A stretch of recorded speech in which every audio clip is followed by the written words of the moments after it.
What if the last thing you ever read was a warning from yourself? The Silas picks up the small, crumpled piece of paper, his fingers trembling slightly. At first, he thinks it's just an old note he must have scribbled down absent-mindedly. But as his eyes scan the words, a chill creeps up his spine. The handwriting, it's undeniably his. The familiar loops, the slightly rushed strokes. This is how he writes when he's in a hurry. But something feels off. His breath catches as he notices the date written at the top. 3 days from now. His mind races. How is that possible? Did someone forge his handwriting? Is this a prank? He flips the note over, searching for any clue, but it's just the one sentence, clear and direct. Do not fall asleep. The message is urgent, almost desperate. His pulse quickens as a terrible thought grips him. If he hasn't written this yet, does that mean he's going to? And why would his future self leave such a warning? A sudden wave of exhaustion washes over him, an unnatural heaviness pressing down on his body. His eyelids grow heavy, and that's when the true horror sets in. What happens if he ignores the warning, is going about their usual routine when they suddenly notice something unusual, a small, crumpled note sitting on their desk? At first, it seems like an ordinary piece of paper, maybe a forgotten reminder or an old message. But as they unfold it, their breath catches. The handwriting is unmistakable. It's theirs. The ink is slightly smudged, as if written in a hurry, and the edges of the paper are worn as if it has been handled many times. The message itself is short but deeply unsettling. Do not fall asleep. A chill runs down their spine. When did they write this? Why can't they remember? And more importantly, why does it feel like a warning? Silas reads the message again, his breath hitching. Do not fall asleep. The words are simple, yet something about them sends a shiver down his spine. There's no explanation, no context, just a desperate command. The ink looks slightly smudged, as if written in a hurry, like someone was running out of time. But why? Why would his future self leave such an urgent warning? His hands tighten around the note. Maybe it's a joke. Maybe he wrote it in his sleep and forgot. But deep down, something tells him that's not true. The way the words are pressed into the paper, the sheer force behind each letter, it feels like a plea. Like someone, like he, was terrified while writing it. And then, almost on cue, a wave of exhaustion crashes over him. His limbs grow heavy, his mind foggy. It's the kind of tiredness that doesn't feel natural, as if something is pulling him into sleep. That's when the fear truly sets in. This isn't just a note, it's a warning. And he has no idea what will happen if he doesn't listen. Silas grips the note, his mind racing, his own handwriting, a future date, a chilling warning. None of it makes sense. His heart pounds as he glances around the room. The dim glow of his bedside lamp casts long shadows across the walls. Everything looks exactly as he left it. His desk, his laptop, the half-empty coffee mug. Nothing seems disturbed. He reaches for his phone, checking the time. 2:47 a.m. The date on the lock screen is today's. No sign of anything unusual. He flips to his notes app, his messages, even his call history. Nothing.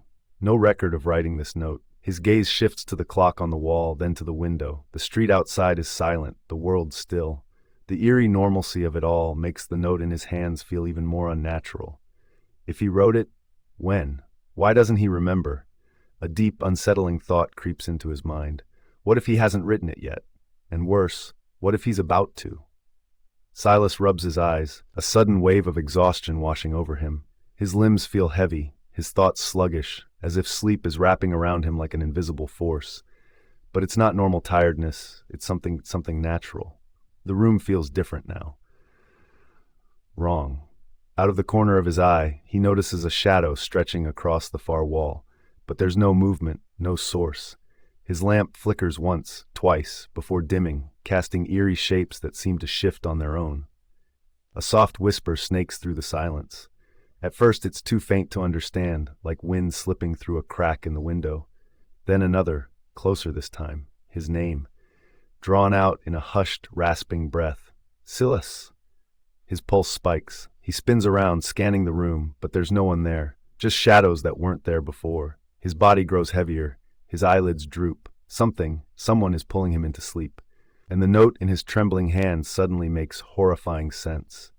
Silas stares at the note in his hands, the warning echoing in his mind. Do not fall asleep. But exhaustion drags at him, pulling his body down like unseen hands. His limbs are heavy, his mind foggy. Maybe he's overthinking. Maybe it's just a weird prank, something he wrote and forgot. He sets the note aside and sinks onto his bed, exhaling shakily. As soon as his head touches the pillow, a deep, unnatural drowsiness washes over him. His eyelids flutter shut, his breathing slows. The room around him fades. Then, a sharp jolt. His body stiffens. The air feels wrong, thick, like he's submerged in something unseen. A low hum vibrates through the silence. His mind feels awake, but his body, frozen. Something shifts in the darkness. The shadows at the foot of his bed stretch toward him, twisting unnaturally. A whisper slithers through the air. "I warned you." His eyes snap open, except they never actually closed. He's not in his room anymore. Or maybe he is, but it's different now. The walls seem to pulse, the air is heavy with something unseen, something watching. And then, from the corner of his eye, he sees it. A figure. It's standing over him. Still, silent, familiar. It takes a step closer, and in that moment Silas realizes it looks exactly like him. As Silas drifts into sleep, his body relaxes, but something feels off. His mind sinks into darkness, a heavy silence pressing in from all sides. Then he wakes up, but not in his bed. The air is thick and stale. His room is still there, but it's wrong. Distorted, stretched at odd angles, like a badly rendered version of reality. The walls pulse as if they're breathing. His lamp flickers, casting long, shifting shadows that shouldn't be moving. He sits up, his pulse hammering. Everything is eerily quiet. Then he notices something chilling. The note is still in his hand. But the words have changed. Instead of "do not fall asleep," the ink has smeared, twisted into something new. "You're not alone." A cold breath brushes the back of his neck. His skin prickles. Slowly he turns around and sees himself standing in the doorway. His own face, expressionless, hollow-eyed, watching. The figure takes a slow step forward. Silas tries to scream, to move, but his body won't respond. And then, with a sickening realization, he understands. He never actually woke up. Silas stands frozen, his breath shallow, his mind screaming for him to wake up. But he is awake, isn't he? Then the room shifts. The walls ripple like water, the air thick with an unnatural hum. His pulse pounds in his ears, and he hears it, a voice, low, warped, dragging through the silence like something old and wrong. "I warned you," his own voice, but it isn't right. It sounds distorted, stretched too long, like a recording played in reverse. It echoes from everywhere and nowhere all at once, wrapping around him like an unseen presence. His vision blurs, his limbs grow heavy. The shadows around him creep closer, twisting unnaturally, reaching for him. "I warned you." The voice is clearer now, closer. He spins around and comes face to face with himself. But the other Silas isn't human anymore. Its eyes are empty, its mouth twisted into a wrong, unnatural grin. It tilts its head, leaning in, its lips barely moving as it whispers, "Too late." Silas's breath comes in ragged gasps as panic grips him. His heartbeat pounds like a drum in his ears. This isn't real. It can't be real. He tries to move, to run, but his limbs feel sluggish, like he's trapped in quicksand. The air is thick, pressing down on him, making every breath harder to take. The distorted version of himself looms closer, its empty eyes locked onto him, its twisted grin widening. "Too late," it whispers again, the words slithering into his ears like static. No, I have to wake up." Silas squeezes his eyes shut and tries to force himself awake. He strains every muscle, trying to move, trying to feel his real body, his bed, his room. Anything but this nightmare. Nothing happens. His pulse spikes. He tries again, forcing his fingers to twitch, his mouth to form a word. "Move. Wake up. Wake up." The walls tremble, the shadows twist and flicker. The creature, his reflection, his nightmare, his fate, lunges forward. And in that split second, as it reaches for him, Silas lets out a strangled gasp and wakes up, or at least, he thinks he does. Silas jolts upright, his chest rising and falling in frantic breaths. He's back in his room, his bed, his desk, the dim glow of his bedside lamp. But something is wrong. His hands are trembling as he notices another note sitting on his lap this time. The paper is crumpled, the ink smudged as if written in a panic. "It's not too late. Wake up now." His stomach twists. The handwriting is still his own, but the words look frantic, almost desperate. A sickening realization creeps in. He's still trapped. Panic sets in. He pinches his arm, hard. Nothing.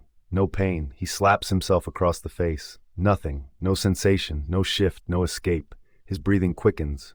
He screams, calling out for help, for anyone, but the sound doesn't even leave his throat. It's swallowed by the thick, suffocating air around him, as if reality itself is absorbing his voice. The shadows along the walls pulse and twitch. His reflection in the darkened window doesn't move with him. It just stares. And then, from behind him, that same warped, sickening whisper slithers through the silence. Stop fighting it. A cold, unseen force tightens around his body, and Silas realizes something doesn't want him to wake up. Silas's breath catches in his throat as the air around him grows heavy, pressing against his chest like an unseen weight. The room darkens, the flickering lamp barely casting enough light to hold back the shadows. Then, from the far side of the room, something moves. A figure steps forward, emerging from the darkness. Silas's stomach twists in horror. It's him.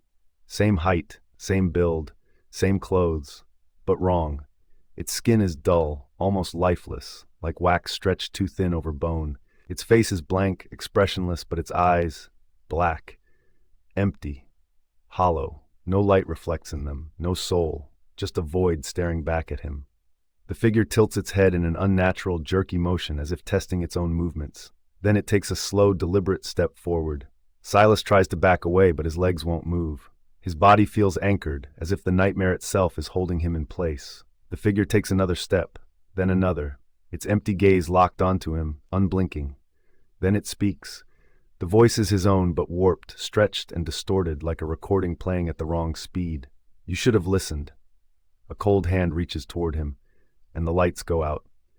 Silas's body locks in place, his breath shallow, his pulse hammering in his ears. The shadowy figure, his own twisted reflection, stands just inches away now. The air is thick, suffocating, pressing down on him like unseen hands. Then, in the unbearable silence, it leans in. The whisper is barely audible, yet it cuts through him like a blade. His own voice, distorted, hollow, inhuman.